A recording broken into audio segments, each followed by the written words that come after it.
યાત્રાધામ અંબાજી ખાતે ચૈત્રી નવરાત્રિના પાવન અવસરે આયોજિત 2 દિવસીય અંબાજી ઉત્સવનો ભવ્ય અને આધ્યાત્મિક માહોલ વચ્ચે ઉત્સાહભેર પ્રારંભ થયો હતો।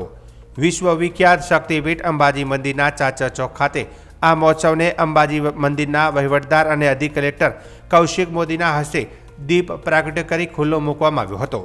રમતગમત, યુવા અને સાંસ્કૃતિક પ્રવૃત્તિઓ વિભાગ, ગાંધીનગર તથા બનાસકાંઠા જિલ્લા વહીવટી તંત્રના સંયુક્ત ઉપક્રમે આયોજિત આ ઉત્સવમાં મોટી સંખ્યામાં માઈ ભક્તો, યાત્રાળુઓ અને કલાપ્રેમીઓ ઉમટી પડ્યા હતા, જેના કારણે સમગ્ર પરિસરમાં ભક્તિ અને સાંસ્કૃતિક ઉર્જાનો અનોખો માહોલ સર્જાયો હતો।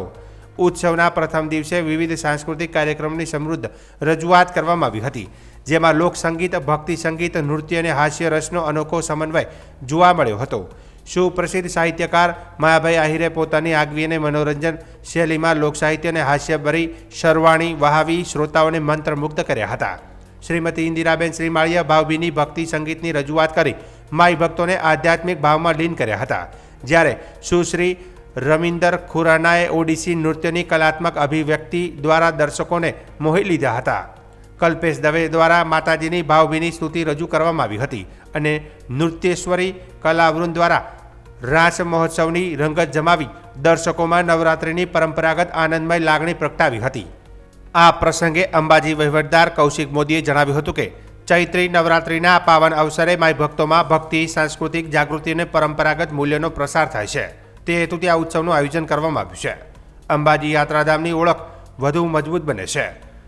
તેમણે જણાવ્યું કે ઉત્સવના બીજા દિવસે પણ લોક ગાયકો, ભજન મંડળો અને વિવિધ કલાવૃંદો દ્વારા સાંસ્કૃતિક કાર્યક્રમની રંગત જામવાની છે। સાથે સાથે ભક્તિમય વાતાવરણમાં માઈ ભક્તો માતાજીના દર્શન સાથે સાંસ્કૃતિક કાર્યક્રમોનો આનંદ માણી શકશે। આ 2 દિવસીય અંબાજી ઉત્સવ ભક્તિ, સંસ્કૃતિ અને લોક કલાકૃતિઓનો અનોખો સંગમ બની યાત્રાળુઓ માટે યાદગાર અનુભવ બની રહ્યો છે। જય અંબે। આજે ચૈત્રી નવરાત્રિ નિમિત્તે અંબાજી શક્તિપીઠ ખાતે ભક્તોની ખૂબ જ મોટા પ્રમાણમાં ભારે ધસારો છે અને માના ચાચર ચોકમાં આજે અંબાજી ઉત્સવનું આયોજન કરેલું છે। એનો શુભારંભ આપણે કર્યો છે। આજે અને આવતીકાલે પણ આ કાર્યક્રમ ચાલુમાં છે। અહીંયા માયાભાઈ આહિર, પ્રકાશભાઈ બારોટ, ઇન્દિરાબેન આવા લોકપ્રસિદ્ધ કલાકારો અહીંયા પોતાની કલા પીરસશે અને માઈ ભક્તો મોટી સંખ્યામાં લાભ લેશે। યુવક સેવા સંસ્કૃતિ વિભાગ, જિલ્લા વહીવટીતંત્ર અને અંબાજી મંદિર ટ્રસ્ટના સંયુક્ત ઉપક્રમે આ કાર્યક્રમનું આયોજન કરેલું છે। જય અંબે।